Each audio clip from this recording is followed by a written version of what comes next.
వచ్చింది. మీ అందరికి తెలుసు ప్రభుత్వంలో రేవంత్ రెడ్డి గారు ముఖ్యంగా మనకు సేవ చేయాలనుకుంటున్నారు. అలాగే ఇక్కడ ఉన్నటువంటి అన్న రాజగోపాల్ రెడ్డి అన్న అంటే మీ అందరికీ సుపరిచితులే.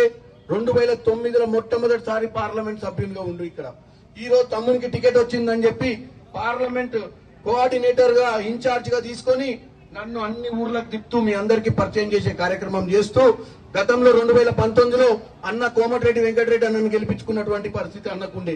ఈ రోజు తమ్ముని గెలిపించుకోవాలని మీ అందరి ముందుకు నన్ను తీసుకొచ్చినటువంటి పరిస్థితి ఉంది. మీ అందరు కూడా నన్ను ఆశీర్వదించండి.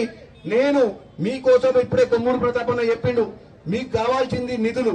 ముఖ్యంగా చేర్యాలలో సమస్య ఇక్కడ ఉన్నటువంటి తపాస్పల్లి ఏదైతే రిజర్వాయర్ ఉందో గతంలో కేసీఆర్ ఆయన అల్లుడు నువ్వు మాయముచ్చట చెప్పి ఇక్కడ తపాస్పల్లి నుంచి 2 కొత్త కాలువలు తోలుకొని అటు పక్కకు తీసుకెళ్లిన పరిస్థితి. ఇంకొకటి మీ అందరికున్న గొప్పతనం ఏంటంటే చేర్యాల అనేది అన్న ఇంత ముందే చెప్పింది, ఇది సమితి ఉండే ఒకప్పుడు. తర్వాత చేర్యాల ఒక నియోజకవర్గం. ఈ రోజు మీరు నియోజకవర్గ స్థాయి